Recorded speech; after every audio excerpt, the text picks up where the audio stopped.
হাই মই দিলীপ আজিৰ এই ভিডিঅ'টোত চতুৰ্থ খণ্ডৰ আমাৰ মিলৰ পৰীক্ষণমূলক অনুসন্ধান পদ্ধতি যিটো আছে ইয়াৰে সূত্ৰাৱলী যিটো অপহৰণৰ সূত্ৰাৱলী এই অপহৰণৰ সূত্ৰাৱলী সম্পৰ্কে আমি আলোচনা কৰিম প্ৰথমতে আমি প্ৰথম সূত্ৰ এনেকৈ মনত ৰাখিব তোমালোকে কাৰ্যৰ কোনো ক্ষতি নোহোৱাকৈ যদি পূৰ্বৱৰ্তী ঘটনাৰ কোনো অংশ বাদ দিব পাৰি তেন্তে সেই অংশ কেতিয়াও কাৰ্যটোৰ কাৰণ বা কাৰণৰ অংশ হ'ব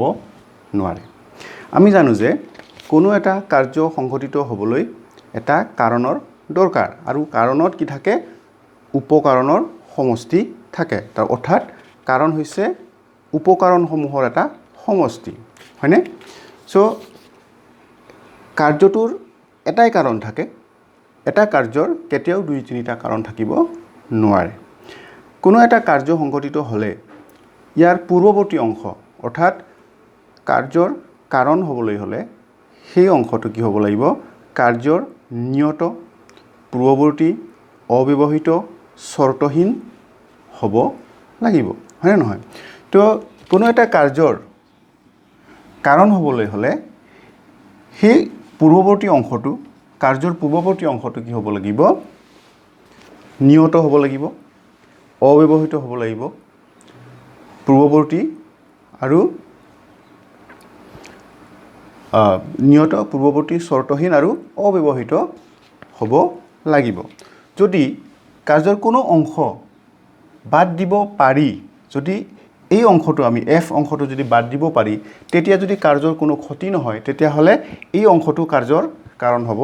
নোৱাৰে বুজি পাইছেনে আকৌ যদি দেখিলোঁ আমি ইয়াকো কাটি দিলোঁ তেতিয়াও কি হ'ল কাৰ্যৰ কোনো ক্ষতি নহ'ল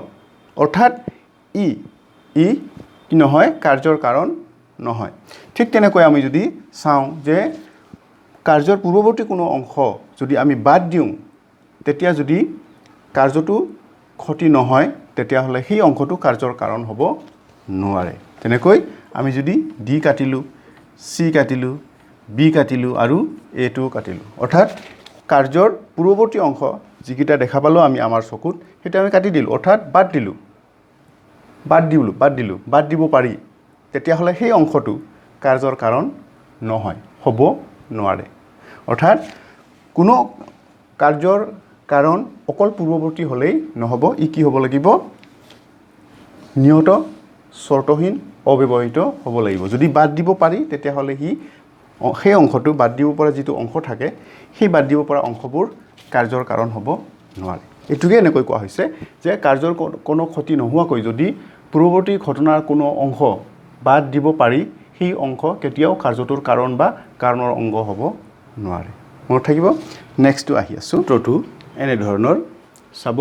কাৰ্যৰ কোনো ক্ষতি নোহোৱাকৈ যদি পূৰ্বৱৰ্তী ঘটনাৰ কোনো অংশ বাদ দিব নোৱাৰি তেন্তে সেই অংশ কেতিয়াও কাৰ্যটোৰ কাৰণ বা কাৰণৰ অংশ হ'বই লাগিব সেই অংশটো কাৰ্যৰ কেতিয়াও নহ'ব ইয়াতে সেই অংশটো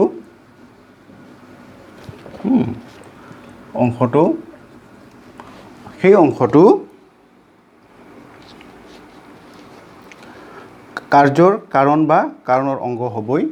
লাগিব অৰ্থাৎ দ্বিতীয় সূত্ৰটোত কি কোৱা হৈছে কাৰ্যৰ কোনো ক্ষতি নোহোৱাকৈ যদি পূৰ্বৱৰ্তী ঘটনাৰ কোনো অংশ বাদ দিব নোৱাৰি তেন্তে সেই অংশটো কাৰ্যটোৰ কাৰণ বা কাৰণৰ অংগ হ'বই লাগিব কোনো এটা ঘটনা বা কাৰ্য সংঘটিত হ'লে সেই সংঘটিত হোৱাৰ পূৰ্বৱৰ্তী অংশ যদি আমি বাদ দিব নোৱাৰোঁ তেতিয়াহ'লে বাদ দিব নোৱাৰা অংশটো অৰ্থাৎ বাদ দিয়াৰ লগে লগে কাৰ্যটো যদি নঘটে বাদ দিব নোৱাৰি অৰ্থাৎ সেই অংশটো যদি আমি বাদ দিব নোৱাৰোঁ বা কাৰ্য আৰু কাৰণৰ লগত ওতঃপ্ৰোতভাৱে জড়িত হৈ আছে কাৰ্যটো পূৰ্বৱৰ্তী কোনো অংশ বাদ দিলে কাৰ্যটো নঘটে অৰ্থাৎ সেই অংশটো বাদ দিব নোৱাৰি তেতিয়াহ'লে সেই অংশটো কাৰ্যৰ কাৰণ বা কাৰণৰ অবিচ্ছেদ্য অংগ হ'ব একে আমি এনেকৈ বুজাব চেষ্টা কৰিছোঁ যে ধৰা হ'ল এইটো কাৰ্য এইটো হ'ল পূৰ্বৱৰ্তী অংশ পূৰ্বৱৰ্তী অংশ সাপোজ আমি জি ইয়াক বাদ দিব চেষ্টা কৰিছোঁ কিন্তু যেতিয়াই আমি জি বা এই অংশটো বাদ দিব চেষ্টা কৰোঁ বা বাদ দিওঁ তেতিয়াহ'লে কাৰ্যটো নঘটে অৰ্থাৎ এই কাৰ্যটো সংঘটিত হ'বলৈ এই জিৰ প্ৰয়োজন তেন্তে এই জিয়ে হৈছে কাৰ্যটোৰ কাৰণ বা কাৰণৰ অবিচ্ছেদ্য অংগ আমি জানো যে কোনো এটা কাৰ্য সংঘটিত হ'বলৈ হ'লে কাৰণ প্ৰয়োজন হয় অৰ্থাৎ কাৰ্যটোৰ সন্মুখত কি থাকে কাৰণ থাকে অৰ্থাৎ পূৰ্বৱৰ্তী অংশ কাৰণ হৈছে কাৰ্যৰ পূৰ্বৱৰ্তী অংশ নিয়ত অবিবাহিত চৰ্তহীন পূৰ্বৱৰ্তী অংশ যদি আমি বাদ দিব নোৱাৰোঁ তেতিয়াহ'লে অৰ্থাৎ নোৱাৰোঁ বাদ দিয়া নাযায় তেতিয়াহ'লে সেই অংশটোৱে কি হ'ব কাৰ্যটোৰ কাৰণ হ'ব মনত থাকিব তৃতীয় সূত্ৰলৈ আহি আছোঁ তৃতীয় সূত্ৰ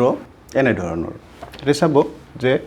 পূৰ্বৱৰ্তী ঘটনা এটা হ্ৰাস বৃদ্ধিৰ লগত যদি অনুবৰ্তী ঘটনাৰো হ্ৰাস বৃদ্ধি হয় তেনেহ'লে ঘটনা দুটা কাৰ্যকাৰণ সম্বন্ধৰে সম্বন্ধিত হ'ব ইয়াৰে দুটা কাৰ্যকলাপ থাকিব এটা হ'ল পূৰ্বৱৰ্তী অংশ আনটো হ'ল অনুবৰ্তী অংশ পূৰ্বৱৰ্তী অংশ হ্ৰাস বৃদ্ধিৰ লগে লগে যদি অনুবৰ্তী অংশ তাৰ পিছৰ অংশটো যদি হ্ৰাস বৃদ্ধি হয় তেতিয়াহ'লে দুটাৰ মাজত কি থাকিব নিশ্চয় কিবা এটা সম্বন্ধ থাকিব আৰু সেই সম্বন্ধকে কি বুলি কোৱা হৈছে কাৰ্যকাৰণ সম্বন্ধৰে সম্বন্ধিত বুলি কোৱা হৈছে একেবাৰে সহজ কথা ধৰা হ'ল পূৰ্বৱৰ্তী ঘটনা এইটো কাৰণ বা কাৰ্য অনুবৰ্তী ঘটনা সিফালে কাৰণ বা কাৰ্য পূৰ্বৱৰ্তী ঘটনাটো যদি কি হয় হ্ৰাস হয় তললৈ যায় তেতিয়াহ'লে অনুবৰ্তী ঘটনাটো যদি হ্ৰাস হয় তেতিয়াহ'লে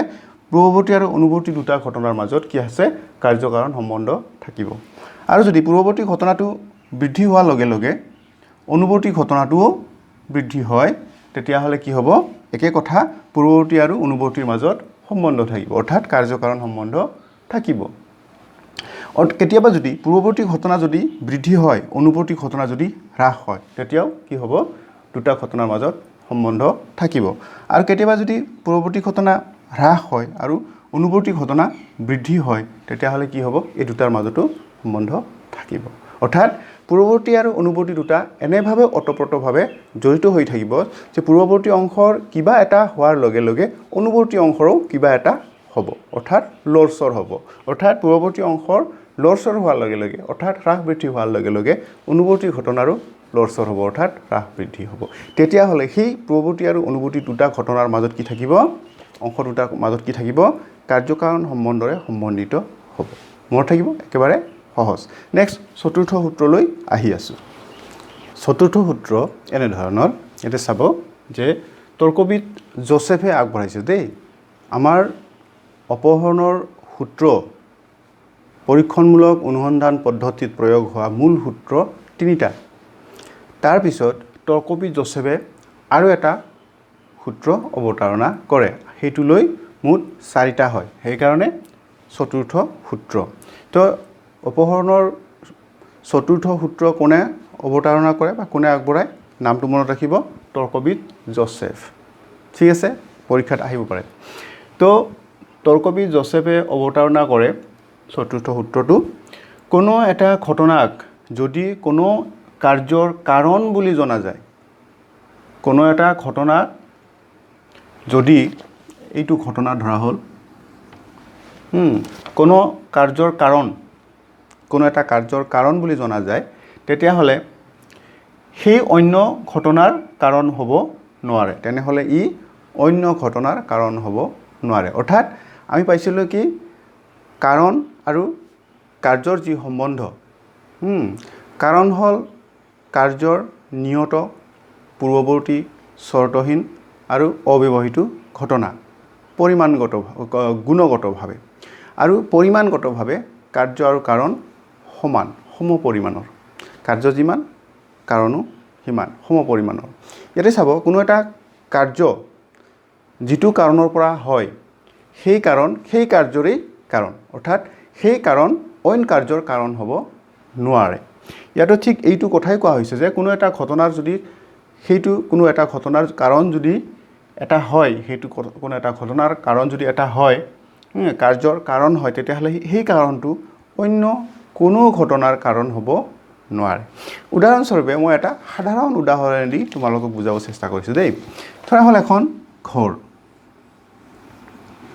এখন ঘৰৰ ইয়াতে সাপোজ এইটো এটা খিৰিকী সেই সিখন ঘৰৰেই খিৰিকী। এই সময়ত এই অৱস্থাত ইখন ঘৰৰেই খিৰিকী, অইন ঘৰৰ খিৰিকী নহয়, অথবা এইখন ঘৰৰেই দুৱাৰ, বেলেগ ঘৰৰ দুৱাৰ নহয়। অৰ্থাৎ কোনো এটা ঘটনাৰ যদি কোনো এটা ঘটনা যদি কোনো কাৰ্যৰ কাৰণ বুলি জনা যায়, কোনো এটা ঘটনাক যদি কোনো এটা কাৰ্যৰ কাৰণ বুলি জনা যায়, তেতিয়াহ'লে সেই কাৰণটো অইন ঘটনাৰ কাৰণ হ'ব নোৱাৰে। মনত থাকিব। তো আমি অপহৰণৰ সূত্ৰাৱলীত মুঠ 4টা সূত্ৰ পাইছোঁ। এই 4টা সূত্ৰ তোমালোকে ভালকৈ মনত ৰাখিব লাগিব। আৰু এই 4টা সূত্ৰৰ ওপৰতে ভিত্তি কৰি আমি আমাৰ 5টা অন্বয়ী পদ্ধতি, মিলৰ আমাৰ মিল যিটো দিছে, পৰীক্ষণমূলক অনুসন্ধান পদ্ধতি, অন্বয়ী পদ্ধতি, ব্যক্তিৰেখী পদ্ধতি, অন্বয়ী ব্যক্তিৰেখী পদ্ধতি অৰ্থাৎ মিশ্ৰ পদ্ধতি, সহ পৰিৱৰ্তন পদ্ধতি আৰু পৰিশেষ পদ্ধতি, এই 5টা পদ্ধতি আমি আলোচনা কৰিম। ইয়াৰ পিছৰ ভিডিঅ'ত আমি অন্বয়ী পদ্ধতি আলোচনা কৰিম। ঠিক আছে? চ' যদি ভিডিঅ'টো চাই আছে তেতিয়াহ'লে ভাল লাগিলে লাইক কৰিবা, শ্বেয়াৰ কৰিবা আৰু ছাবস্ক্ৰাইব কৰিবলৈ নাপাহৰিবা। ধন্যবাদ।